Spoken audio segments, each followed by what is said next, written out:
So I continue on the physics of small thermodynamic systems, and I want to give a kind of introduction talk to stochastic thermodynamics first, basically justifying the local detail balance Gian-Maria just told us about in the various systems that can be out of equilibrium in the various ways said. And this comes from the compatibility of two definitions of entropy productions, one from the dynamics and one from physical observables that appear in the second law and first law. So basically heat is defined by looking at the first law. It also appears in the second law. And due to the fact that you have a dynamical definition of entropy production, you must relate dynamics to physics through the heat definition. So this is a local detail balance. And basically, this is why the theory is so general, because you don't need so much assumption. You should have a thermodynamic consistency in the theory. And this is what is about stochastic thermodynamics. And then you have many applications of that I will try to, I will give a quick overview of it. Then I move to my own work, more precisely to the work of my collaborators. And myself and my team. The first topic is non-equilibrium conductance, which is a generalization of Onsager response matrix to the nonlinear case. And I give application to energy conversion. And then I continue with the topic of energy conversion with critical engines, because it has helped us to understand the physics that is going on in these critical engines. So first, the stochastic thermodynamics overview. Classical thermodynamics use extensivity, large size systems, and reversibility, or long time limit. And in the cycle, you always have reversible steps so that you can reach equilibrium states and states function differences between those states. On the opposite, stochastic thermodynamics deals with finite size systems and that are evolving in finite time or in stationary states that are irreversible. You may take Markov dynamics, either jump processes on a graph between different states, or diffusive processes, or even a mixture of the two, like a molecule that is diffusing and changing of conformation. But this is mainly not a requirement. You have extensions to, for instance, semi-Markov processes, or the related topic of continuous time random walks.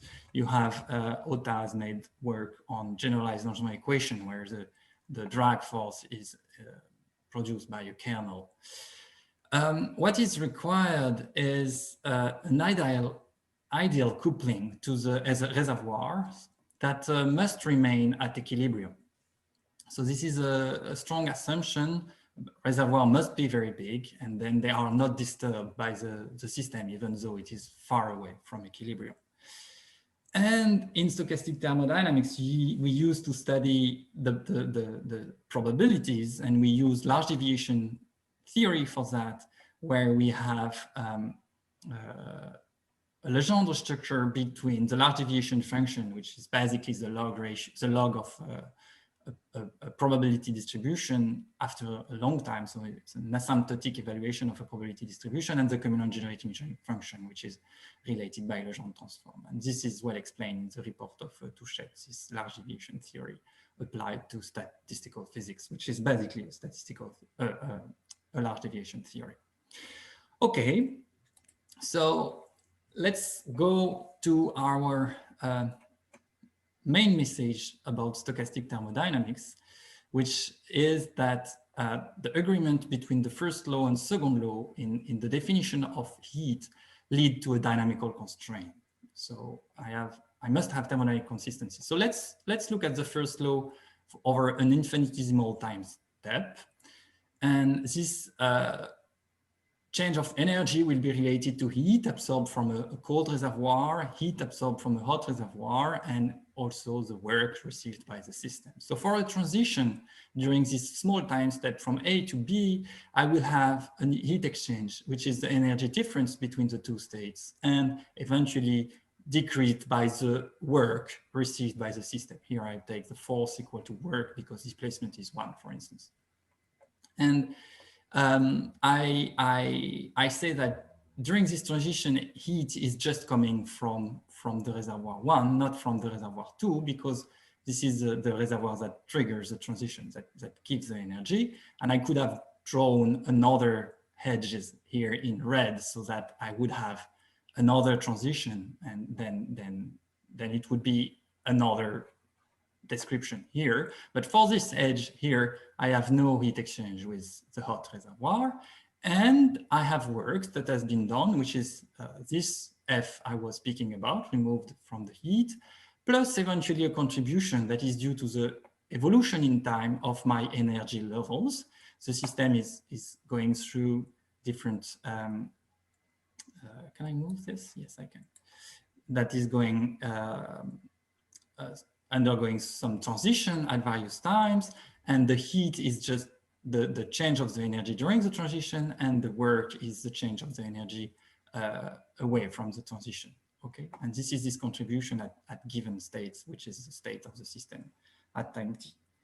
But you can include many other things in the work and in the heat through, for instance, like chemical work, and you just add it and remove it, and the rest is just the first theorem of analysis. I mean, mathematics, okay, it's just two ways of varying a quantity through the state or through the time. This is the first law. The second law at the macro scale tells us that the change of the system entropy and the change of the reservoir's entropy should give you your entropy production. So if you have good definition for everything, you should have a constraint on your dynamics if this definition involves your dynamics. The definition of the entropy was given by Gianmaria, I think, and he emphasized the internal degrees of freedom a little bit in the end of his talk. So there is a contribution, which is a Shannon contribution. On average, this would give the Shannon entropy, and there is an internal entropy, which is related to the fact that you may have a more precise description of your model. So you must have this freedom in the internal states, so that the theory is consistent across change of scale. And then if you have this second law with, I mean, okay, here this is a stochastic quantity because the probability is evaluated at a stochastic state.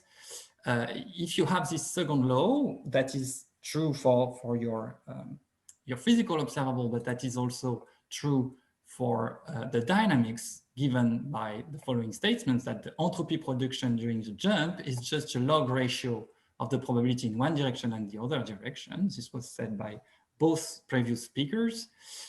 This is what we expect, so that the entropy production is positive on average, and this is due to convexity inequalities. This is the positivity of the Kullback-Leibler divergence.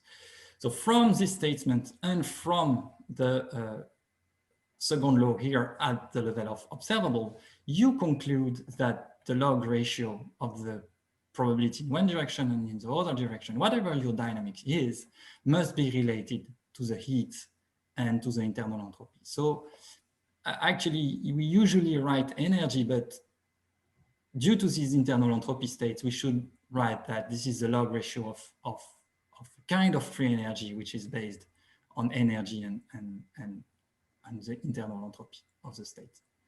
So notice, as Gianmaria said, this is for the transition mediated by reservoir 1, so the cold reservoir here, and then this is the temperature of this reservoir that is appearing in this local detail balance.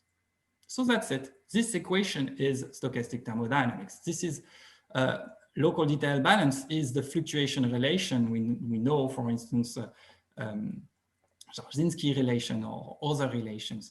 When you just change the scale at which you look at your system, you look at macroscopic currents, then this equation is called the fluctuation relation. And you have so many applications of this framework once you have well-defined your dynamics in terms of the thermodynamics. I mean, when you have constrained it in terms of the physics. You have people that have looked at free energy landscape measurements, for instance, with optical tweezer and colloids. They are stretching, folding and unfolding DNA molecules and measuring ATP, free energy ATP difference for the base pair when they are attached or not. You have people that have looked at the Landauer limit for bit erasure. So there is a cost in heat that is related to the fact of erasing a bit. These are experimental investigations. You have people that have transformed information into work. On the theoretical side, people have studied the feedback control theory of thermodynamics. So they kind of had information inside the second law. You have people doing the stochastic thermodynamics of active matters, the one of machine learning with the cost of learning at the level of network of neurons. You have people like in the talk of Patrick who have looked at the cost of precision with these tools. I'd like to switch now with this basis that tells us that the dynamics of a system is constrained by the thermodynamics. Once you do that, you can go further to describe physical systems, and I'd like to describe machines. And to do this, I have to discuss the physics of coupled fluxes. And a very interesting result we had was to generalize the force and flux relation through a conductance matrix that we call a non-equilibrium conductance matrix that generalize Onsager response matrix. So Onsager response matrix is a constant here, and it is related to the covariance of the flux. But here, this is not a constant anymore. This is a matrix that is a function of the force in my system. Here, if I want to do an engine, I need 2 force and 2 fluxes. And obviously, when you go back to the vanishing force case, you recover the Onsager matrix. This nonlinear conductance matrix is obtained through the description I've said. Once you have well defined your rates in terms of the physical constraint, it is positively finite so that entropy production is positive. It is symmetric, and this is very surprising. People know that the Onsager response matrix, the response matrix, when you look at response theory close to a non-equilibrium state, it is not symmetric, but this is due to the fact that this term includes order 0 and 1, and this one as well. So you have cross terms, and then the final results when you do this perturbation theory is not symmetric anymore. This object relating force and fluxes is much better than just the function, the current as a function of the forces. If you know the functional relation between the two, you have less information than if you know this matrix. You have one additional coefficient, and this is at the core of the notion of tight coupling.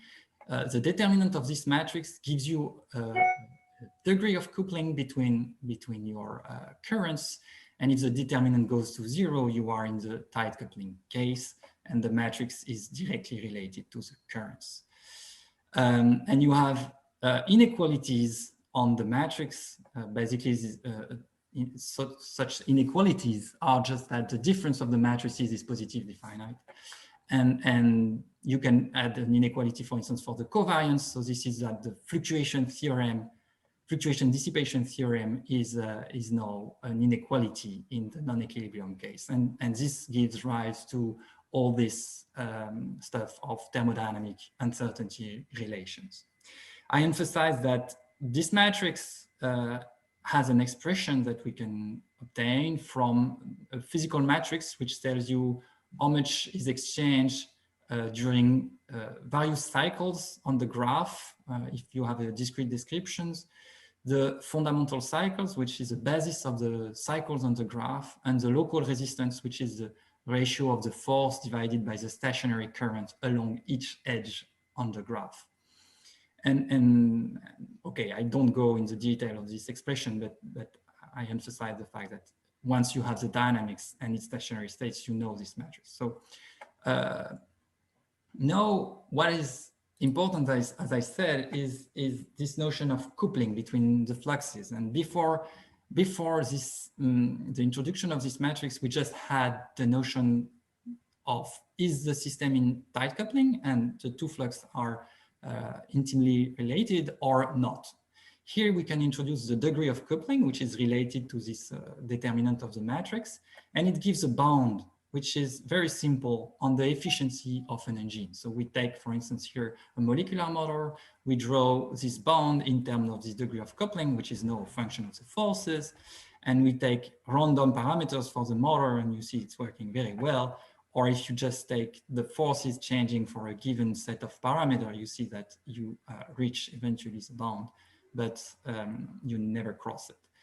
And you recover in the tight coupling regime, which is fully anti-coupled fluxes, the reversible efficiency, I mean the maximum efficiency, which is here 1 because we have normalized. Another very nice result is that in the linear regime, you know that the power, here is the power on this axis, versus the efficiency is a b-valued function, which is a loop like this. And you have the maximum power and the maximum efficiency there. And we can show exactly for nonlinear engines far from equilibrium that this shape is the same. You have loops for non-equilibrium, far from equilibrium engines. So we have studied critical engines as well, so engines that are undergoing a phase transition, and we needed this description in terms of the degree of coupling to understand what was going on in the critical engine. So this is the end of my talk. So this critical engine is made of individual machines that are unicyclics. They have two states and two reservoir allows transition from these two states. This is an Ising-like machines, but there is a non-conservative force that allows to collect work. And we had an interaction energy to this machine. We take many of them, actually n, capital N of them. And the interaction energy is the Ising one. So the machine tends to go into the same state. But there is this internal energy state that is due to the combinatoric, the many way of putting the machine in the various states, that tends to split the machine between the two states. So this competition is leading to a phase transition, which is very famous. And you have a bifurcation diagram for the density of machine, for instance, in the upper state. And when you increase the interaction V energy, you see that your density I mean, you have two states, mean field states, three that appear too stable, one unstable, and you eventually have a transition from one to the other. The dash curves are for finite size machines, so finite number of machines. And since the heat and work fluxes are function of this density, you can look at the mean field heat and work fluxes that also undergo a bifurcation diagram with a transition. And there is work, here is work that is produced, and then the machine change of state due to the transition and go to a third engine. And if you have the fluxes, you can also look at the efficiency of the engine. And this is this plot, here is the efficiency I'm showing. Here in this sector, the efficiency is actually not the right one, because in this sector, the machine is a heat pump. So the good efficiency is 1 over the efficiency that is shown here. So good thing, the mean field efficiency is lower than the reversible one.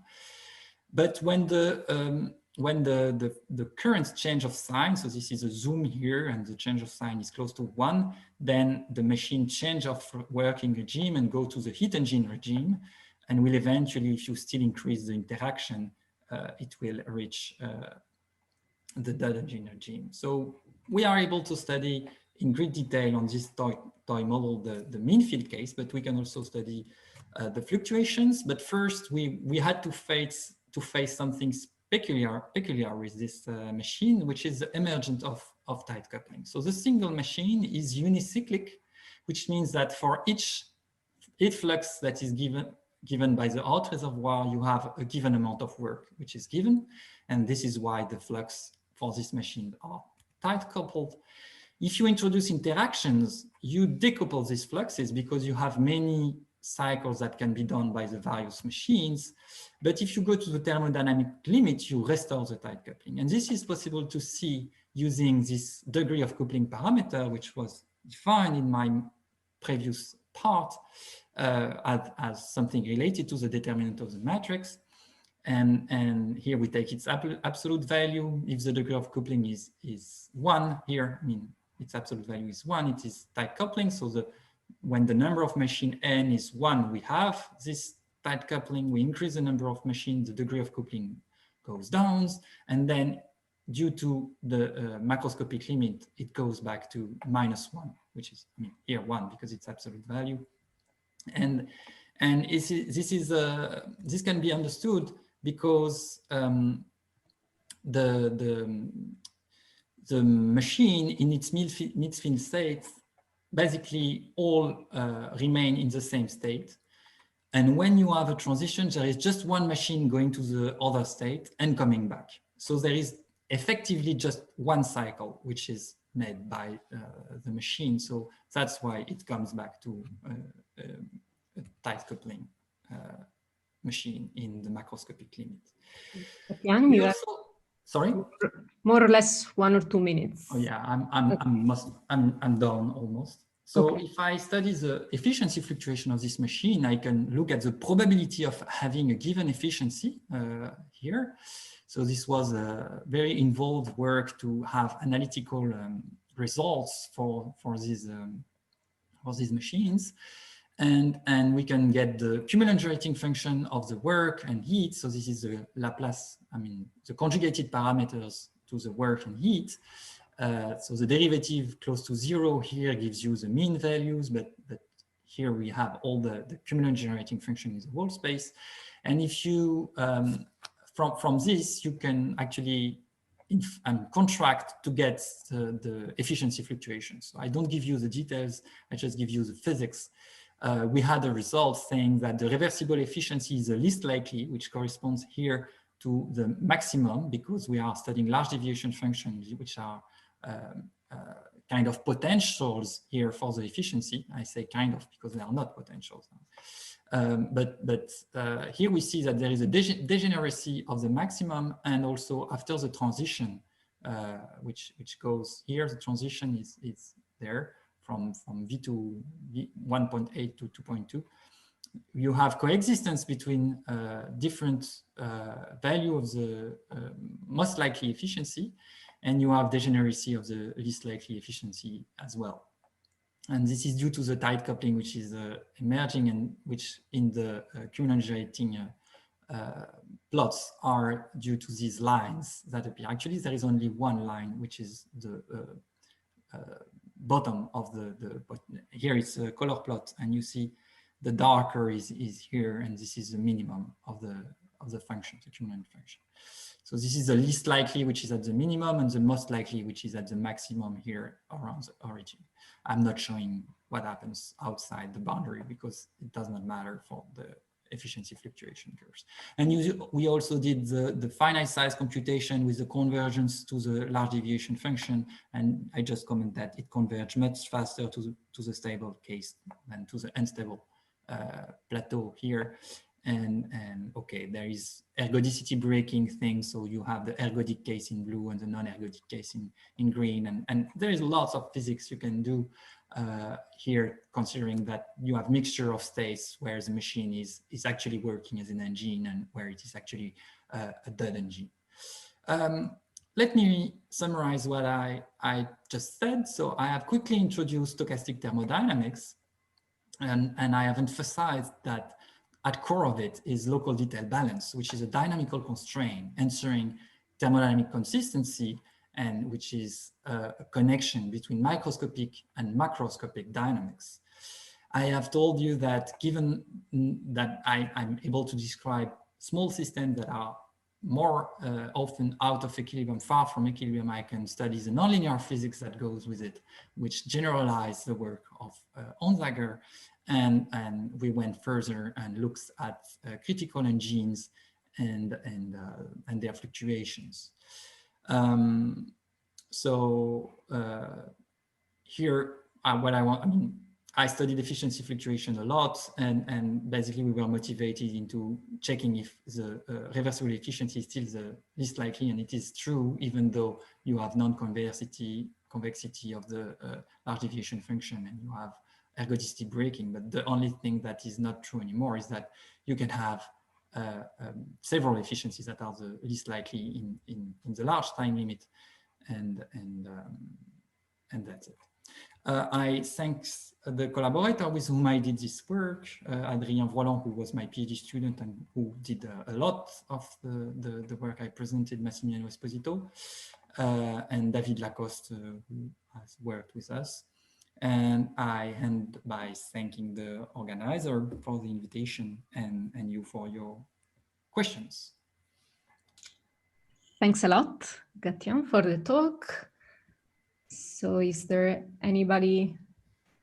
We have time. Yes, there is Isaac. Please go on. Yeah, I had a question about those critical engines. I think Patrick Echonka mentioned yesterday that you can have Carnot efficiency at finite power if there's a large number of fluctuations in the power. Is it something you can observe as well in those interacting machines? You ask, precisely if you can have finite power and reversible efficiency? Yes, exactly. So you have people arguing that due to scaling in system with phase transition, you could have that. So this, I would agree. But it is very important. I don't believe that you can have finite power and reversible efficiency. For me, it is impossible. I am the one who agree in this direction, because usually it goes into the case where you are dealing with tight coupling engines, which is already a very mathematical limit. And the other things which is required to have finite power at and reversible efficiency is infinite forces, which is also a very mathematical thing. So in the end, the only way I could imagine that something is happening, but I would say I don't believe it, is that that you have a critical engine with critical exponents that are correct for this to appear, and this is not the case for this machine. So this is Michele Campisi who wrote this thing on critical machines and eventually having more power thanks to the phase transition. So this is a nice thing to notice, that machine often crosses the phase transition, but this is more because of the latent heat that you have in the heat transfer. So it integrates the heat transfer. Here it was more a kind of checking assumption we had on the motivation was that checking assumption we had on this result, that reversible efficiency is very unlikely to appear, and we required convexity of the large deviation function of the currents, which is true for finite size systems, but when you go to infinite size, you don't have it, because you can have ergodicity breaking. So we wanted to see what happens, and we can prove that that there is no problem. Okay, thank you.